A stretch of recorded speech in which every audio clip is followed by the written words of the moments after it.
जामनेर तालुक्यातील ताज्या बातम्या व ठळक घडामोडींसाठी पाहत राहा JBN महाराष्ट्र।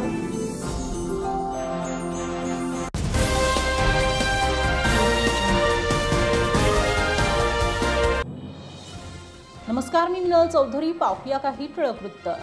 जामनेर तालुक्यातील पळासखेडा मिराचे येथील निळकंठ पंढरीनाथ पाटील विद्यालयात एक भावनिक, आनंदमयी आणि अविस्मरणीय सोहळा पार पडला। तो म्हणजे SSC 1976च्या माजी विद्यार्थी व शिक्षकांचा सुवर्ण पुनर्मिलन सोहळा। अर्धशतकानंतर पुन्हा एकदा शाळेच्या त्या परिचित अंगणात, त्या आठवणींच्या गंधात, मित्रांच्या हसण्यात आणि शिक्षकांच्या आशीर्वादात बालपण पुन्हा जिवंत झालं। त्या काळात श्री जगदंब माध्यमिक विद्यालयात शिकणाऱ्या विद्यार्थ्यांनी तब्बल 50 वर्षांनी एकत्र येत सोहळ्याला अविस्मरणीय रूप दिलं। सभागृहात पाऊल ठेवताच सर्वांच्या डोळ्यात आठवणींचा झरा उफाळून आला। कधी वर्गातील गमती जमती, कधी फळ्यावरची अक्षरं, तर कधी शाळेच्या प्रांगणातील ती मोकळी धाव। या भावनिक सोहळ्याचे अध्यक्षस्थान माजी शिक्षक RP Patil sir, BR Patil sir, RU Patil sir यांनी भूषवले, तर सध्याचे मुख्याध्यापक VR पाटील, तसेच भीमराव बापू, जनार्दन पवार, शेखर काळे, माजी उपनगर अध्यक्ष शरद पाटील, माजी अभियंता JK चौहान, दिनेश पाटील, जगन राजपूत, संदीप काळे, आशा पवार, संजय पवार, रवींद्र हडप, भगवान राजपूत यांच्यासह अनेक मान्यवर उपस्थित होते। कार्यक्रमात माजी विद्यार्थ्यांनी आपल्या शालेय दिवसांच्या गोड आठवणींना उजाळा दिला। कुणाच्या आवाजात ओल होती, तर कुणाच्या हसण्यात जुन्या काळाचा झरा वाहत होता। एकमेकांना मिठी मारताना सर्वांच्या डोळ्यातून शब्दांशिवायही खूप काही बोललं गेलं। या पुनर्मिलन सोहळ्यात सुरेश जैन, अनिल जैन, विजय जैन, प्रघात काळे, भास्कर पाटील, प्रदीप बागुल, अरुण काकडे, अरुण पाटील, जीवलाल राजपूत, अशोक शेळके, भागवत मोरे, अरुण उशीर, अनंत जगताप यांच्यासह अनेक माजी विद्यार्थी सहभागी झाले होते। कार्यक्रमाचे सुरेख सूत्रसंचालन TT इंगळे सरांनी केलं, तर या उपक्रमासाठी महावीर जैन यांचे विशेष सहकार्य लाभले।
मानसाने मानसा साशी मानसा समवागणे धर्म जाती प्रांत भाषा द्वेष सारे कनिष्ठा एक आशा एक रंगी रंगू दे अन पुन्हा पसरो मनावर शुद्धतेचे चांदणे मानसाने मानसाशी मानसा समवागणे हीच मुझी प्रार्थना अन हेच मुझे मागणे मानसाने मानसाशी मानसा समवागणे भोवताली दाटला अंधार दुःखाचा जरी सूर्य सत्याचा उद्या उगवेल आहे खातरी तोवरी देईल अम्मा काजव्यांचे चांदणे मानसाने मानसाशी मानसा समवागणे हीच मुझी प्रार्थना अन हेच मुझे मागणे मानसाने मानसाशी मानसा समवागणे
म्हणा, माझी या गीतात वेड दुःख संतांचे भिनावे, वाढल्या वेलीस माझ्या अमृताचे फुल यावे, स्पंदने ज्ञानेश्वरांची माझी या वक्षात व्हावी, इंद्रिया वाचू दे मग मी इंद्रिय भोगून घ्यावी, आशयाच्या अंबराने शब्द माझा टंच व्हावा, आशयाच्या अंबराने शब्द माझा टंच व्हावा, कोरडा माझा हा उमाळा रोज माधुर्यात राहावा, अशा गोड शब्दामध्ये खुशीने आपल्या सर्वांचं स्वागत केलंय। वैसे तो हम मेहमानों का स्वागत फुल बिछाकर नहीं बल्कि दिल बिछाकर करते। पुनश्च एकदा आपल्या सर्वांचं खूप खूप मनपूर्वक या निळकंठ पंढरीनाथ पाटील विद्यालय पळासखेडी मिराचे पूर्वीचं माध्यमिक जगदंबा माध्यमिक विद्यालय या विद्यालयाच्या वतीने मी सहर्ष सविनय आपलं सन्मानपूर्वक या विद्यालयाच्या प्रांगणामध्ये स्वागत करतो।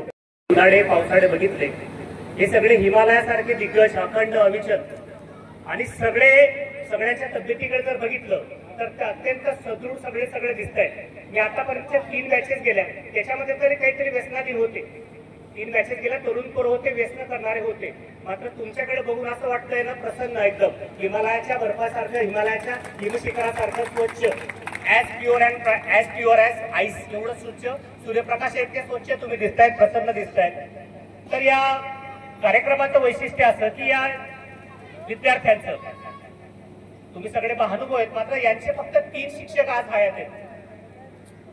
त्या महानुभावांचं, त्या मान्यवरांचं नाव आहे आदरणीय श्री आर.पी. पाटील सर, त्यानंतर श्री आर.यू. पाटील सर, त्याच्यानंतर भाऊसाहेब बी.आर. पाटील भाऊसाहेब, हे हॅलो, मी भास्कर रायाजी पाटील, राहणार करमाड।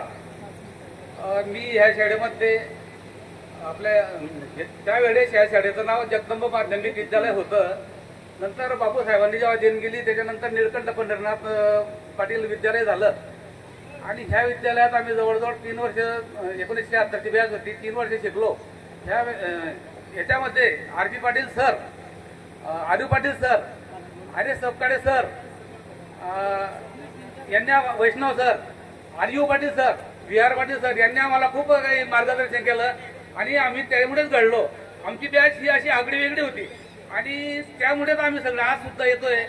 आज जर आम्ही एकमेकाला जर स्टँडवर कुठे भेटलो असतो तर काही एकमेकांना ओळखलं सुद्धा नसतं, तर हे त्याच्यामुळेच आम्हाला हे करायचं होतं आणि एकदा यायचं होतं। आपल्या मनात रोज प्रश्न असतो की आपण रोज विचारतो मनाला की आपल्या वर्गात तो होता, तो काय करतो आता, अमुक होता, आता कुठे आहे, आणि त्याची आपल्याला पडताळणी करायची होती। त्यामुळे आम्ही निर्णय घेतला आणि डॉक्टर अनिल यांच्याशी माझं बोलणं झालं, प्रल्हाद काडे आणि प्रदीप बागोल, अरुण कापडे, अरुण नाईक पाटील, अरुण जानकीराम उशीर, प्रामुख्याने अरुण जानकीराम उशीर यांनी आम्ही जास्त सुरुवात केली आणि हा कार्यक्रम घडून आला। आपण सगळे या कार्यक्रमाला आले, मी आपला सगळ्यांचा आभार मानतो। त्याच्यानंतर माझी ओळख करून द्यायची म्हटल्यानंतर मी इथून गेल्यानंतर बीकॉमला जळगावला होतो। संजीवदादा गरुड, प्रदीप बागोल, मी एका बेंचवर बसतो तिथे बीकॉम पर्यंत। त्याच्यानंतर बीकॉम झाल्यानंतर मी जिल्हा बँकेत लागलो। जिल्हा बँकेत काम करत असताना मी जिल्हा बँक जी सोसायटी होती आमची पतपेढी पूर्ण जिल्ह्याची, त्याचा मी चेअरमन होतो, डायरेक्टर होतो बरेच दिवस। तिथे सुद्धा मला संधी मिळाली, युनियनिस्ट होतो आणि असं करत असताना माझी पत्नी माझ्यासोबत आहे वंदना, तिने सुद्धा मला खूप सहकार्य केलं आणि त्याच्यामुळेच मी इथपर्यंत पोहोचलो आहे। तब्येत चांगल्या ठेवण्यात सुद्धा तिचं हे आहे। माझं मध्यंतरी कमरेचं ऑपरेशन झालं, त्याच्यामुळे मला चालण्यात थोडा अडथळा येतो, परंतु तरी सुद्धा मी 4-5 किलोमीटर सकाळी चालतो आणि व्यायाम करतो। फक्त काय खुर्चीवर बसल्यानंतर थोडा अडखडतो, त्याच्यामुळे तुम्हाला वाटत असेल की बाय चालण्यामध्ये थोडं म्हातारा माणसारखं चालतात। आम्ही 50 वर्षानंतर, 50 वर्ष कशाला म्हणतात, 50 वर्ष म्हणजे 5 दशकं, 50 वर्ष म्हणजे 4 कप। त्याच्यानंतर आम्ही आज सगळे एकत्र जमलेलो इथे, सगळ्यांना खूप भरपूर आनंद होतोय की अरे सगळे आपण एकमेकात भेटलो, खूप आनंद झाला। आणि असं करत असताना मी डिव्हिजनल ऑफिसर म्हणून रिटायर झालो बँकेमध्ये आणि आता मला एक मुलगा आणि एक मुलगी आहे। माझा मुलगा सॉफ्टवेअर इंजिनियर आहे आणि सून सुद्धा सॉफ्टवेअर इंजिनियर आहे पुण्याला।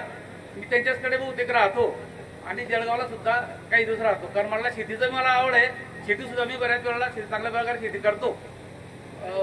त्याच्यानंतर माझी मुलगी आहे, ती मुलगी सुद्धा पुण्याला राहते। माझी मुलगी सायंटिस्ट आहे, तिने clinical research and data management मधून कोर्स केलेला आहे युनिव्हर्सिटीचा आणि ती आता एक सायंटिस्ट आहे मोठ्या आपल्या याच्या कंपनीत बॉम्बेला। त्याच्यानंतर जावई सुद्धा माझे सॉफ्टवेअर इंजिनियर आहेत। सगळं कुटुंब माझं पुण्याला असल्यामुळे मी पुण्याला सुद्धा राहतो एवढं मी बोलतो. आणि विषयाचं नाव घ्यायचं म्हणजे वंदना आहे विषयाचं नाव, मला बाकी नाव घेता येत नाही. तिने जर नाव घेतलं किंवा तू दोन शब्द बोलली तर मला बरं वाटेल. वकिलाची मुलगी आहे ती, बोलेल काहीतरी. हॅलो, नमस्कार सगळ्यांना. मी वंदना भास्कर पाटील. आमच्या घरी आम्ही इकडे दिवाळीला आलो, पण आमच्या घरात पूर्ण माहोल असा होता की त्यांच्या शाळेचाच कार्यक्रम चालू होता सगळ्या घरात. म्हणजे प्रत्येकाला फोन लावणं, सकाळी उठल्यापासून तोच प्रोग्राम चालू होता. आज त्यांची पूर्ण शांतता झाली असं सगळ्यांना भेटल्यानंतर, आणि मला पण खूप चांगलं वाटलं. आणि माझे वडील पण या शाळेत शिकलेले आहे, त्यामुळे मला पण खूप इच्छा होती की ही शाळा बघायची. आज तुमचे सगळ्यांचे चेहरे बघून आणि सगळ्यांचे चेहऱ्याचा आनंद बघून खूप आनंद होत आहे. ह्या गावात माझे वडील पण शिकले, हे पण शिकलेले आहेत. बाकी सगळ्यांना सांगितलं त्यांनी. चला. नमस्कार. हॅलो, मी प्राध्यापक प्रदीप रामलाल बागुल. मी जळगावला स्थायिक आहे, पण माझं गाव मोवाडी जवळच आहे. आणि माझे वडील इथं पळासखेड्यालाच शिक्षक म्हणून होते, प्राथमिक शिक्षक. आम्ही जवळजवळ माझं 1ली ते 10वीपर्यंत शिक्षक पळासखेडा येथेच झालेलं आहे.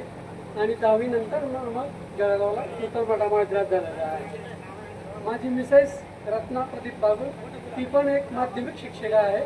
ती जळगावला PM मंडळे माध्यमिक विद्यालय तशी कार्यरत. मला एक मुलगा आहे, तो RCC स्ट्रक्चर इंजिनियर आहे, तो जळगावलाच सर्व्हिस करतो. शाळेच्या काळात RP पाटील सरांची आठवण जास्त आहे आम्हाला, कारण आमच्या वर्गात एक मुलगा होता, त्याने ते वरती त्या शाळेमध्ये इंग्रजी शब्द पाठ करायला द्यायचे, तो असं वरती लिहून ठेवायचा. सरांना वाटायचं, सर्व विद्यार्थी वरती बघायचे आणि ते स्पेलिंग सांगायचे. सरांना वाटायचं की विद्यार्थी किती आज सरांनी अभ्यास केला आहे.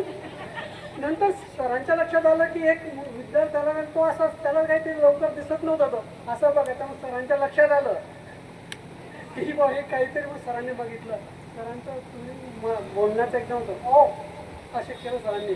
आणि सरांना एक एक छेडा मारला त्यावेळेस. सरांची जास्त आठवण आहे. ओके. नमस्कार. श्रेष्ठांना वंदन आणि बरोबरचे आजच प्रथमतः भेटलेले सर्व माझे जे त्यांनाही नमस्कार. माझं नाव रत्ना प्रदीप बागुल. सरांचा स्वभाव एकदम शांत प्रेमळ असा आहे. आणि मला पण नेहमी मी गावाला जायची त्यावेळेस सर सांगायची की ही माझी शाळा, ही माझी शाळा. मी म्हणायची की मला तुमच्या शाळेमध्ये एकदा तरी जाऊ द्या. आणि आज ती सुवर्ण संधी मला मिळाली. मी शाळेचे प्रत्येक वर्ग, मुख्याध्यापकांच्या खोलीपासून मुख्याध्यापकांची ओळख सगळ्यांची केलेली आहे. आणि खूप अतिशय आनंद झाला आहे. कारण बघा, माझ्याही शाळेमध्ये गेट टुगेदर आज चालू आहे. ते मला बोलत होते, मी म्हटलं की नाही, मी आज सरांसोबत जाणार आहे गेट टुगेदर करायला. कारण हा दिवस आहे, हा खरखर सुवर्णाक्षराने लिहून ठेवण्यासारखा आहे. कारण सुवर्ण महोत्सव 50 वर्षानंतर हे सगळे एकत्र येत आहेत आणि त्यांचे शिक्षक आजही त्यांना आशीर्वाद देतात. याच्यासारखा भाग्यवान दिवस कोणता असेल बरं. तर अशा सुवर्णक्षणाचे आम्ही साक्षीदार झालो. आम्हाला तुम्ही आमंत्रित केलं म्हणून तुमचे सर्वांचे आभार. आणि वैशालीचं गाणं ऐकल्यानंतर इतकं तृप्त झालं की खरोखर या खुशी पांडेचं गाणं ऐकल्यानंतर खूप समाधान वाटलं आणि या कार्यक्रमात आल्याचं आनंद प्राप्त झाला. या ठिकाणी माझे भाऊ आहेत, माझी काका आहेत, यांचा सगळ्यांचा मी नमस्कार करते. आणि या कार्यक्रमासाठी मॅडम, आपण आपल्या हस्ते खुशीचा सत्कार करावा. मी खुशीला विनंती करतो की आपण इथे यावं. ती आमच्या विद्यालयाची विद्यार्थिनी मॅडम. आणि विद्यालयाचं खरोखर कौतुक करावं तेवढं कमीच आहे की असे विद्यार्थी या विद्यालयात घडवतात. आमची शाळेची खरी ओळख तर खो खोची. आदरणीय नानासाहेबांनी खो खोला पंढरी म्हटलं जातं. अत्यंत राष्ट्रीय पातळीवरती आमची मुलं खेळलेले आहेत खो खोचे. मोहाडी. पण मी 10वी नंतर लगेच नाशिक निघून गेलो कामानिमित्त.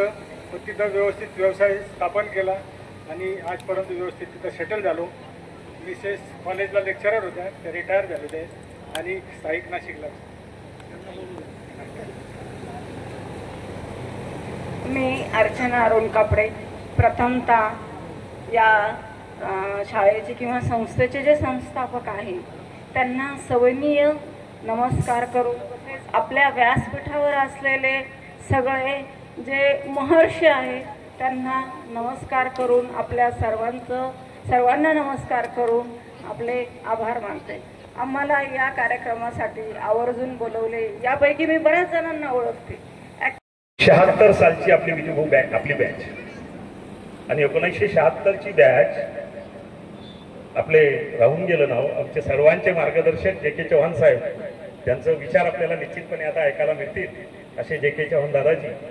खरं तर दादा साहेब हा 1976ची आपली बॅच, म्हणजे जवळपास आपण 50 वर्षानंतर इथं भेटतो आहोत आणि एकत्र येतो आहोत. याबद्दल तर मला असं वाटावं लागलं की संपूर्ण महाराष्ट्रामध्ये 50 वर्षानंतर एकत्र येणारे विद्यार्थी, माझी विद्यार्थी आणि विद्यार्थिनी जर कोणी असतील तर तुम्ही आहात. खरं तर हा अतिशय गोड आणि ऐतिहासिक कार्यक्रम, म्हणजे 50 वर्षानंतर सुद्धा आपल्या मैत्रीच्या ऋणाबरोबरच्या संदर्भामधली आपला गोडवा, प्रदीप दादा, हा गोडवा, आपली ओढ पाटील साहेब किती मोठी आहे. खरं तर आपण पुन्हा भेटलो पाहिजे, आपण पुन्हा एकत्र आलो पाहिजे आणि आपल्या मित्रांचं काय चाललंय. 50 वर्षांपूर्वी आपण ज्या शाळेत खेळलो, बाळगलो, ज्या शाळेमध्ये आपल्याला शिक्षण मिळालं, आपल्या जीवनाची दिशा मिळाली, त्या शाळेचे सगळे आपल्या 10वीला असताना जे माझे मित्र आहेत ते मित्र आता कुठे आहेत, काय करतायत, त्यांचं काय चाललंय, याच्याबद्दलची गोडी आणि उत्साह या 50 वर्षानंतर, म्हणजे आज जवळपास मला असं वाटतं बापू नातू आपल्या शाळेत येत आहेत. मला असं वाटतं की माझे सगळे वडील बंधू आहेत, तुम्ही सगळे माझे वडील बंधू आहेत. म्हणजे वडील बंधू 65व्या वर्षामध्ये तुम्ही वावरत असताना या पद्धतीचा उत्साह, या पद्धतीचा उमंग आपल्या जीवनाच्या प्रती खरं तर खूप खूप आनंद वाटतो. मी सगळ्यांची नावं घेण्यापेक्षा सरांनी ज्यांची नावं घेतली मी फक्त मम म्हणतो.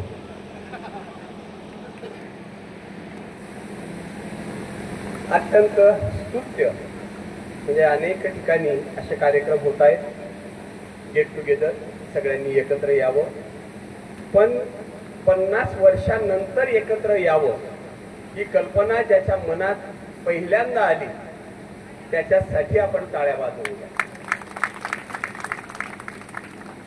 त्याच्या मनात आलं, एकाचे 2 झालेत, 2चे 4 झालेत, काहींचे तर मला वाटतं गुगलवरनं सर्च करून पत्ते मिळवले असतील. कारण सगळे एकमेकांच्या एवढ्या कॉन्टॅक्ट मध्ये असतील असं मला वाटत नाही एवढ्या वर्षानंतर. इच्छा जरी असेल तरी आपण आपल्या सगळेच जो तो ज्याच्या त्याच्या संसारामध्ये एवढा गुरफटला जातो की पुन्हा मागे वळून पाहायला सुद्धा आपल्याला फुरसत नसते. प्रत्येक दिवस आपल्यासाठी नवीन काहीतरी वाढवून ठेवतो आणि त्यात आपण गुरफटत जातो. पण त्यातूनही मला वाटतं आमचा डॉक्टर, त्याच्या मनात हा विचार आला, त्याने त्याचे सवंगडी सोबत घेतलेत त्यावेळचे, आणि हा एवढा सुंदर कार्यक्रम ज्या शाळेत आपण शिकलो, ज्या शाळेमध्ये काय ज्या टिवल्या बावल्या असतील, मस्ती असेल, ती सर्व शिक्षकांच्या साक्षीने कधी शिक्षा भोगून, कधी कौतुकाची थाप पाठीवर घेऊन आपण आपला इथला प्रवास संपवला. महाविद्यालयीन जीवनासाठी आपण वेगवेगळ्या ठिकाणी इथून गेला, तेही काही एका ठिकाणी तुम्ही सगळेच्या सगळे इथून 10वी पास झाल्यानंतर गेले नसाल, सगळेच वेगवेगळ्या ठिकाणी गेले असाल. आपण आपल्या आपल्या क्षेत्रामध्ये योग्य ते शिक्षण घेतलं, यशस्वी असं आपलं आयुष्य आपण घडवलं आणि 50 वर्ष तुम्हाला 10वी पास व्हायला होत आहेत. अधिक 16 किमान 15, बरोबर, म्हणजे 65 वर्षापेक्षा किंवा 64 वर्षापेक्षा यात एकही आता कमी वयाचा नाही. पण कोणाकडेच पाहून असं वाटत नाही, कोणाकडेच पाहून या साईडलाही या साईडलाही असं वाटत नाही की तुमचं वय एवढं असेल. पुन्हा एकदा नाव नोंदलं तरी चालेल. एवढ्या चांगल्या प्रकृती आपण सांभाळल्या आहेत आणि तुमची प्रकृती चांगली आहे त्याचं सगळं श्रेय या बाजूला जातं. अनेक आपल्या चांगल्या वाईट सवयी त्या मनात ठेवून, ध्यानात ठेवून, लक्षात ठेवून आपल्याला लहान मुलाला जसं सांभाळावं लागतं, त्यानंतरचं जे आपलं वय आहे मी तुमच्यातलाच आहे. मी काय फार 40-45 वर्षाचा नाहीये, मी तुमच्यातलाच आहे. गवळी आणि मी वर्गमित्र आहोत, आम्ही भागवत आणि मी. तर तुम्ही ज्या ज्या क्षेत्रात गेलात आता तुम्ही तुमची ओळख करून दिली, ठेवा वाटावा असा संसार तुम्ही सगळ्यांनीच उभा केलेला आहे. आणि एवढ्या वर्षानंतर चला एकदा पुन्हा एकदा आपल्या शाळेत जाऊया, आपल्या सगळ्याच मित्रांना भेटूया, कोणाचं सुख आहे कोणाचं दुःख आहे. कारण आयुष्यामध्ये काहीच नाही मिळवलं, काहीच नाही कमवलं तरी एक वेळ चालेल, पण असा एक जीवाभावाचा मित्र असावा की ज्याला आपण आपल्या आयुष्यातलं लफडं सुद्धा सांगू शकू. एवढा जवळचा, सुखदुःखाच्या पलीकडचा असा एखादा मित्र निश्चितपणे आपल्या आयुष्यामध्ये असावा की आपण आपलं मन त्याच्या जवळ हलकं करू शकू. कारण या धकाधकीच्या जीवनामध्ये असे प्रसंग आपल्या समोर येऊन उभे टाकतात की माणूस नको त्या विचारापर्यंत चालला जातो. आणि तशा वेळेस जर मित्राची आठवण झाली आणि मित्राशी आपण 4 शब्द प्रत्यक्ष न भेटताही फक्त फोनवर जरी बोललात तरी आपण आपलं मन जे उजमळून आलं आहे, जिथे नको ते तरंग उठलेले आहेत ते शांत होतं. असा आपला एक तरी मित्र आपल्या जीवनामध्ये असावा. आपण तर सगळेच्या सगळेच एवढे एक दिलानं 50 वर्षानंतर एकत्र येत आहात आणि तेही सहपरिवार आले आहात, यासारखाचा आनंदच नाही. म्हणजे आपण कोणत्या ना कोणत्या पद्धतीने याचा अर्थ निश्चित एक दुसऱ्याच्या संपर्कात होतात. भलेही मग कोणी याच्या संपर्कात असेल, कोणी दुसऱ्याच्या संपर्कात असेल, पण एकमेकांची लिंक लावून तुम्ही एवढे सगळे एकत्र आला. हा आनंदाचा क्षण आज तुम्ही उपभोगता आहेत, जगता आहेत. हा एक दिवस, या एक दिवसाचं तुमचं आनंदाचं टॉनिक पुढच्या 5 वर्षासाठी तुम्हाला पुरणार आहे. कारण या निमित्ताने आता पुन्हा तुमची मोबाईलची देवाणघेवाण होईल, पुन्हा आपलं एकमेकांशी इंटरॅक्शन होईल, एकमेकांशी आपण बोलाल, एकमेकांचे सुखदुःख पुढच्याही उर्वरित आयुष्यातले आपण एकमेकांचे वाटून घ्याल आणि त्याच्यासारखा आनंद नाही. मित्रांनो, मी म्हणजे याच्यातलं एक उदाहरण सांगतो. माझा मित्र होता, त्याला आर्थिक अडचण आली.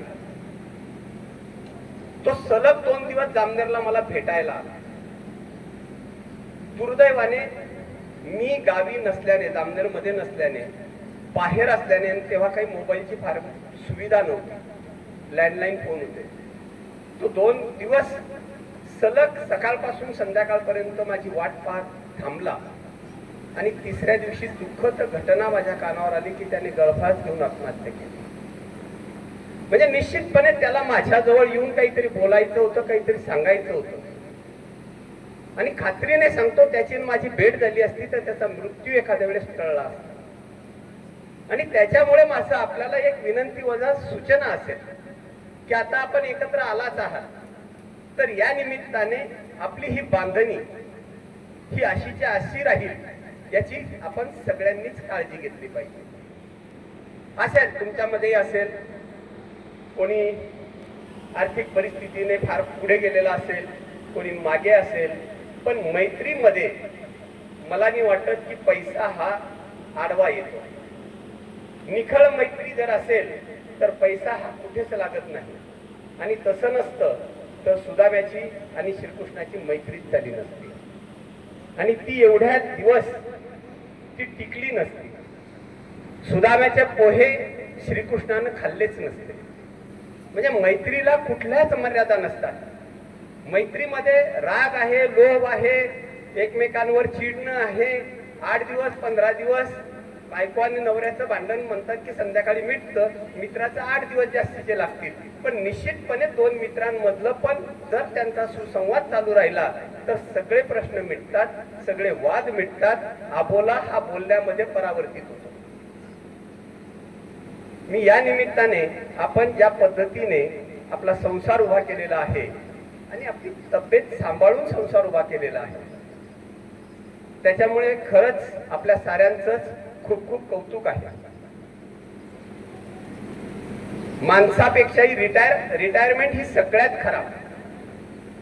कामातनं जेव्हा माणूस, कारण तो शब्द एवढा हे आहे की आज तुम्ही रिटायर झालात आणि तेच जर परिवारातनं प्रतिबिंबित व्हायला लागलं की आता काही तुम्ही कामाचे नाही. तुमचं काम काय आता? सकाळी उठायचं, पिशवी हातात घ्यायची, बाजारात जायचं, एक मेथीची जुडी, एक दुधाची पिशवी एवढं आणायचं, ठेवायचं आणि बाहेर जाऊन बसायचं. आमच्या चर्चेत भाग सुद्धा घ्यायचा नाही. पण मला नाही वाटत तुमच्या हसऱ्या चेहऱ्यांवरनं, मला नाही वाटत की आपल्या आयुष्यात असं काही असेल. आजही आपण एवढे आनंदी आहात, एवढे खुश आहात, याचा अर्थ आपला संसार हा अत्यंत चांगल्या पद्धतीने सुरू आहे. आपली मुलं, आपल्या मुली या सगळ्या चांगल्या पद्धतीने त्यांचं जीवन जगत आहेत. त्यांचं संसारिक आयुष्य त्यांचं निश्चितपणे आनंदाचं आहे. त्यांना आपण म्हणतो की मुलगी एकदा लग्न झालं की आई वडील त्यातनं सुटले, पण असं होत नाही. जर सासर चांगलं मिळालं तर आई वडील त्यातनं सुटले, नाही तर त्याच्यासारखं दुःख नाही. पण आज तुमच्या सगळ्याकडे पाहून असं वाटतं की आपण या सगळ्याच याच्यातनं अगदी मुक्त आहात. सगळ्याचा संसार तुमचा सर्वार्थाने चांगला आहे. आणि परमेश्वराला मी विनंती करेल की याही पेक्षा जास्त काय तुम्हाला देता येईल, जास्तीचं काय तुमच्या पदरात टाकता येईल, चांगलं जे जे काय असेल ते तुम्हाला मिळत राहो, तुमच्या आयुष्यात आनंद हा द्विगुणित होत राहो, यासाठी मी परमेश्वराला पुन्हा एकदा विनंती करेन. मित्रहो, अनेक समाज आता फार वेगळ्या मार्गाला लागलेला आहे. समाजातली जी एक संघपणा होता, बरं का सर, जे एकमेकाबद्दलचं प्रेम होतं, जिव्हाळा होता, तो परिवारात सुद्धा शिल्लक राहिलेला नाही. एवढा आपला समाज फार भरकटल्यासारखी परिस्थिती झालेली आहे. आज मुलीचं लग्न होतं, 2 महिन्यानंतर 4 महिन्यानंतर घटस्फोटाची वेळ येते. का घडतंय, का होतंय? त्याचं कारण असं आहे की आपण कुठेतरी चुकतो आहोत. दुसऱ्याला दोष देऊन मोकळं होण्यापेक्षा आपण ह्या जबाबदाऱ्या आपल्या होत्या, आपल्या आहेत हे समजून जर आपण आपला संसार उभा केला तर निश्चितपणे आपल्या संसारापुरतं तरी हे दुःख आपल्या वाट्याला येणार नाही. काहीच कारण नसताना. पूर्वी सर, म्हणजे मी फार लहान आहे तुमच्यापेक्षा, पण पूर्वी मुलीला थेट पहिल्या दिवसापासून सांगितलं जायचं, वाटी लावताना, लग्न लागल्यावर वाटी लावताना, गाडीत बसवताना सांगितलं जायचं की बेटा दिली आणि मेली. आई बापाचं नाव काढणं सोपं काम नाही. आज काय सांगतो आपण मुलीला वाटी लावताना, बेटा तू फक्त फोनच कर की आम्ही दंडे घेऊन आलोच. सकाळपासून संध्याकाळपर्यंत आईने का बोलावं मुलीशी 4 वेळा? कशासाठी तिच्या संसारामध्ये एवढी लुडबुड करावी? तू उठली का? किती वाजता उठली? नाश्ता केला का? तुझी सासू काय म्हणते? सासू कशासाठी? काय गरज आहे? ज्या दिवशी, ज्या वेळेस तिला काही अडचण येईल तिच्या संसारात, ती दुःखात असेल, त्या दिवशी ती तुम्हाला सांगेल ना, कळवेल. दिवसातनं 4 वेळेस तुमची तशी करण्याची गरज नाही. सुदैवाने मला असं वाटतं की सगळे सुशिक्षित आहेत, सगळ्यांनीच नोकऱ्या केलेल्या आहेत, सगळे हे जाणता, तुम्हाला हे सांगण्याची गरज नाही, पण सांगावंसच वाटतं आणि म्हणून मी बोलतो आहे. आपल्याकडे पाहून मला असं वाटतं की आपल्या परिवारामध्ये असं कुठलंही दुःख निश्चितपणे नसेल. मुलासाठी मुलगी पाहिला जा, मुलीसाठी मुलगा पाहिला जा, केवढी नाटकं. मग काय तो काळा आहे, रिजेक्ट. उंच आहे, रिजेक्ट. बुटका आहे, रिजेक्ट. नोकरी नाही, रिजेक्ट. नोकरी आहे पण शेती नाही, रिजेक्ट. आणि पळून जाण्यासाठी बिगारी पण चालतात.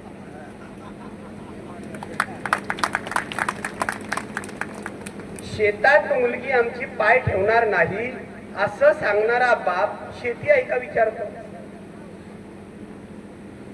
बरं, कितीही गडगंत संपत्ती असू द्या, आपल्यातले अनेक असे असतील की ज्यांनी स्वकर्तृत्वाने सगळं उभं केलेलं आहे.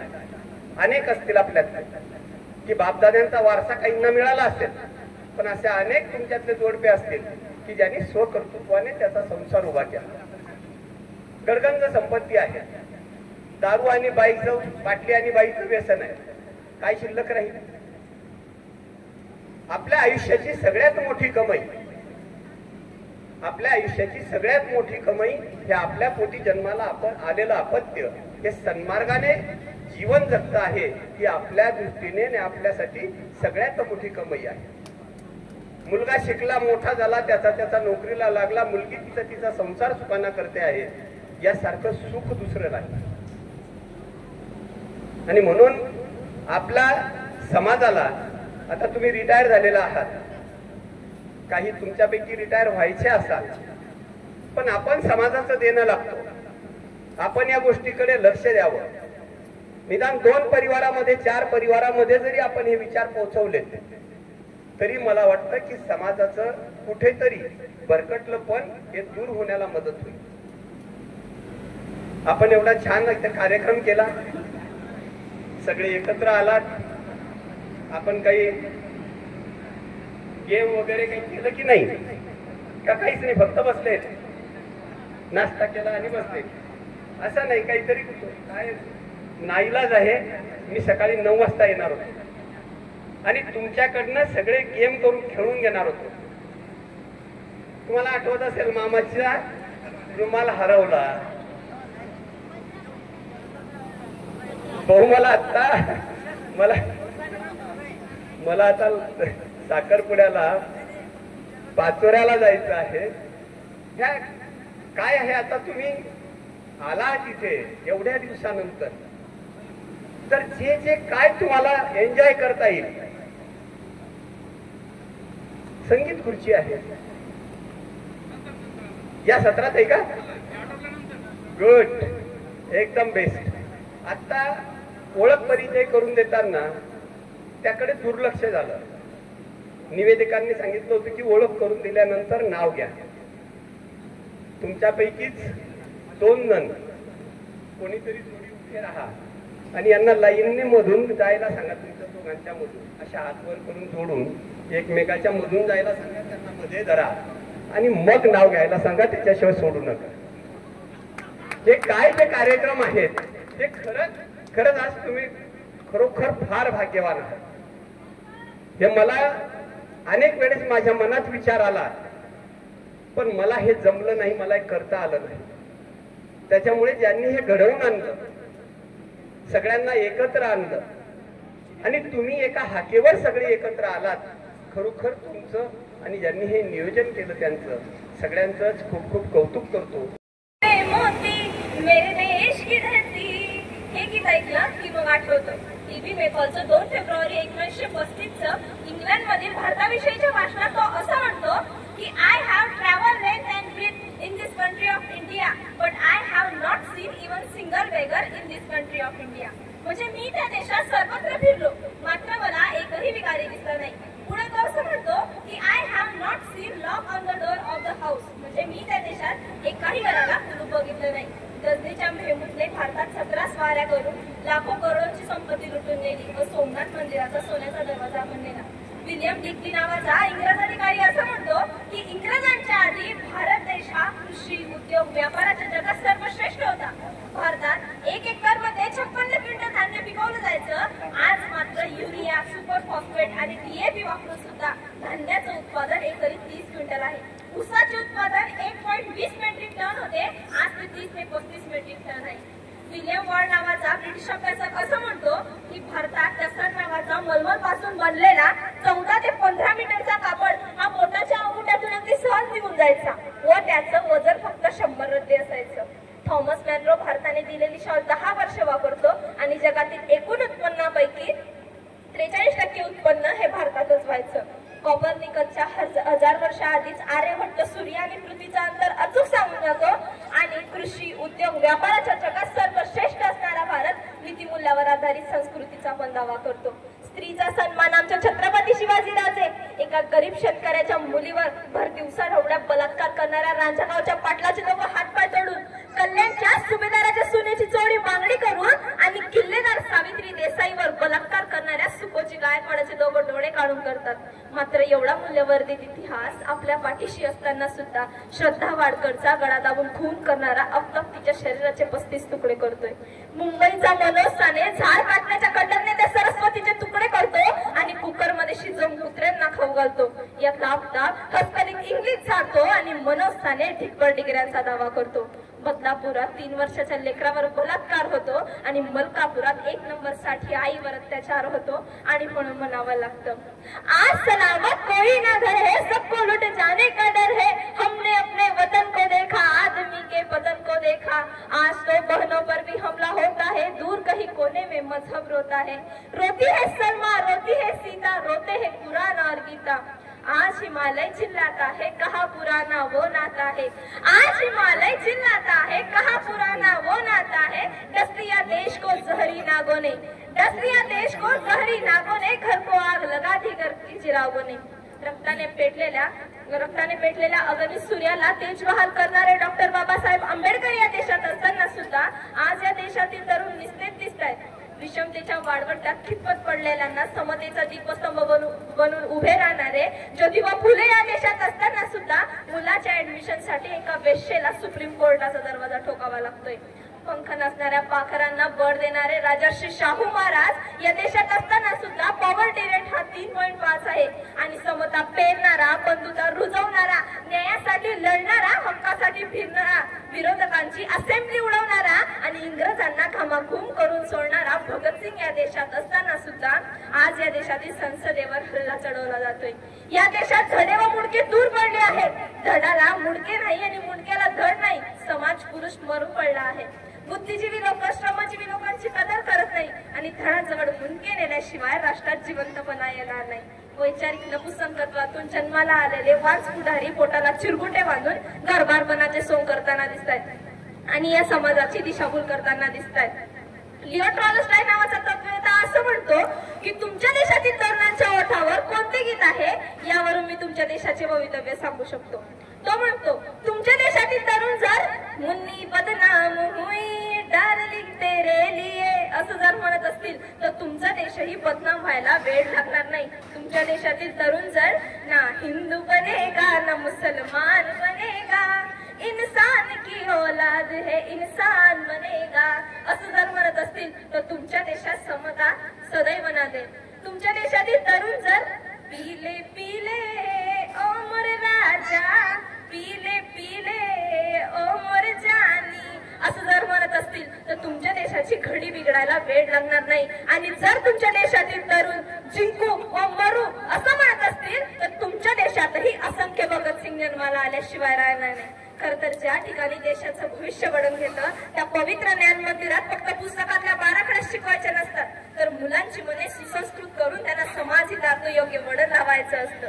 मात्र आजच्या शाळांमध्ये केवळ परीक्षार्थी तयार केले जातात आणि मग कुणीतरी लिहितं, आजोबा नाचू लागले, आजी नाचू लागली, शबरी नाचवंड इंग्रजी वाचू लागली, रद्दी इंग्रजीची घरी साचू लागली.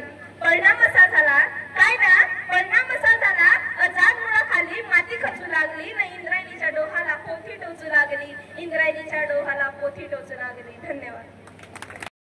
तर काय सांगाल, आज तब्बल 50 वर्षानंतरचे विद्यार्थी आपल्याला या ठिकाणी भेटलेले आहेत. 50 वर्षानंतर शाळा पुन्हा आपण भरवलेल्या आहेत, काय सांगाल?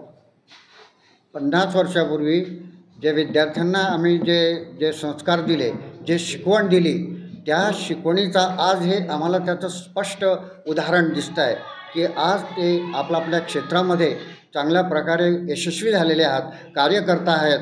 तर हे त्यांना जे मिळालेलं ज्ञान आहे किंवा शाळेकडून जे संस्कार आहे, जी शिदोरी आहे, त्याचा उपयोग त्यांनी चांगल्या प्रकारे जीवनात केला आणि आज आम्हाला त्याचं अगदी उदाहरण दिसतं आहे की चांगल्या प्रकारे चांगल्या उच्च पदावर गेले आणि डॉक्टर झालेत. अनिल जैनसारखा डॉक्टर झाला आहे, प्रदीप बागुलसारखे प्राध्यापक होते, भास्कररावजीसारखे बँकेमध्ये चांगले अधिकारी होते. तेव्हा अशा प्रकारे अनेक क्षेत्रामध्ये त्यांनी आपलं यशस्वी प्रकारे वाटचाल करत आहेत आणि ही वाटचाल नेहमी त्यांनी करत राहावं याचा आम्हाला आनंद वाटतो आहे. आज इतक्या वर्षानंतर त्यांनी आम्हाला आमची आठवण केली, 50 वर्षानंतर. तर आज खरोखरच आम्ही भाग्यवान आहात की असे विद्यार्थी आम्हाला मिळाले आजकालच्या जगामध्ये असे विद्यार्थी मिळणे प्राप्त नाही आहे. कारण आजकाल जगात खूप परिवर्तन झालेलं आहे. प्रेम, जिव्हाळा, आत्मीयता आणि ज्याला म्हणतो आपण सन्मान, मान, हे सर्व आता अगदी लयाला चाललेलं आहे. त्याचं काही तर हे सर्व सांभाळणारे आमचे विद्यार्थी आणि आज आम्हाला ते भेटले. अगदी आम्हाला खूप आनंद वाटला. त्यांच्या चेहऱ्यावर आनंद वाटला, आम्हालाही आनंद वाटला.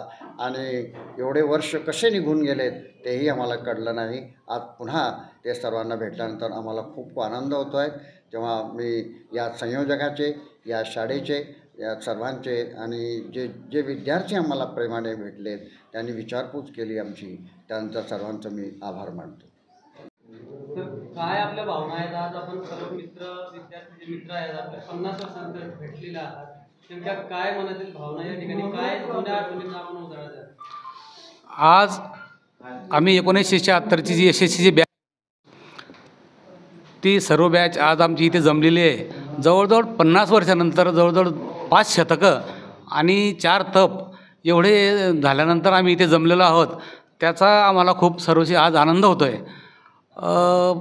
आणि विशेष आमच्या मनात प्रत्येक वेळेला असा प्रश्न राहायचा की अरे यार, अनिल कुठे असेल, अनिल काय करतो आहे, प्रदीप बागुल काय करतो आहे, अरुण जानकीराम उशीर काय करतायत, अरुण विनायक पाटील काय करतायत, कापडेजी कुठे आहेत, अरुण कापडे, आणि आपले सर लोक कुठे आहेत, R V Patil sir, R P Patil sir, V R Patil sir, Sapkale sir वगैरे. हे तर बाकीचे कैलासवासी झालेले आहेत, पण आपले 3 सर आहेत. मग त्यांच्याजवळ आपल्याला आज आपले मनोगत व्यक्त करायचं आहे. आणि सगळे आज आपण जमू शकतो. 65 जवळजवळ सर्वांचं सरासरी वय 65 आहे. आणि ह्या वयात आम्ही आज इथे जमलेलो आहेत, याचा आम्हाला खूप खूप आनंद होतो आहे. आणि विशेष म्हणजे आमच्या गृहिणीसुद्धा आमच्यासोबत आहे. आणि आमचा अभिमानाने ऊर भरून येतो आहे की ह्या शाळेत आम्ही शिकलेलो आहोत.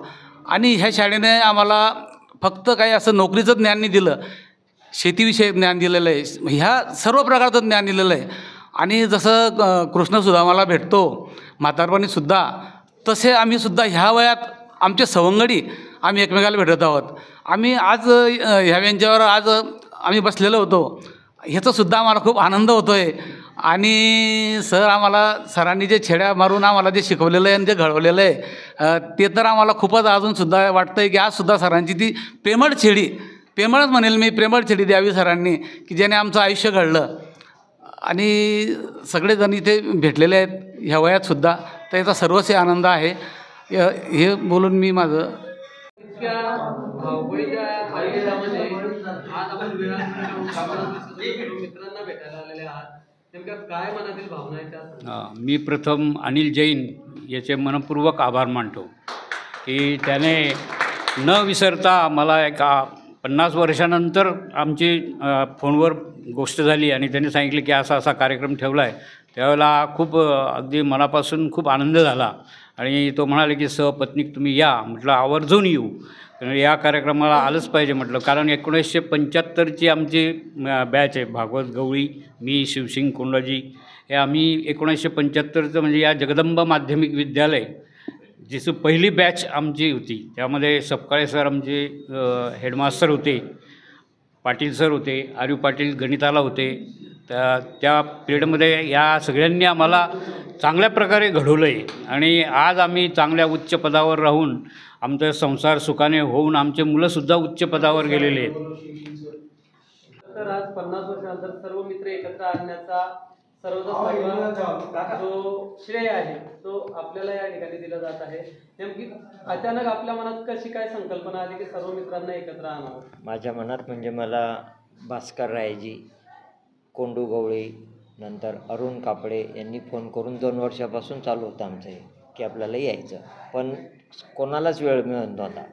यांनी मेहनत खूप घेतली. भास्कर रायजी पाटील, आपलं प्रल्हाद काळे, नंतर आमचा हा पुतण्या, यांनी हे सगळं घडवून आणलं. आपल्यामधील जे जुने मित्र होते ते आपल्यातून निघून गेलेले आहेत, त्यांच्या आठवणी या ठिकाणी येत आहे? हो, येत आहे. कारण आम्ही सुरुवातीपासून ग्रुपमध्येच राहायचो, सगळे एकत्र राहत होतो. मला वाटतं का हा दिवस पुन्हा यावा? पुन्हा नाही, असंच चालायला पाहिजे असं वाटतं. 50 वर्षानंतर जे विद्यार्थी भेटतात, हा विद्यार्थी मेळावा महाराष्ट्रातील एकमेव मेळावा. हे केवळ पुनर्मिलन नव्हतं, तर हा एका युगाचा उत्सव होता, जिथे काळ हसला, आठवणी बोलल्या आणि शिक्षणाचा सुवास पुन्हा दरवळला. या बातमीत तेच थांबूया. ताज्या अपडेट्ससाठी www.jbnmaharashtra.com या आमच्या वेबसाईटला लॉग इन करा. तसेच यूट्यूबवरील आमचे व्हिडिओ पाहायला विसरू नका आणि गुगल प्ले स्टोअरवरील JBN न्यूज ॲप डाउनलोड करून JBN Maharashtra news channel live पहा. नमस्कार.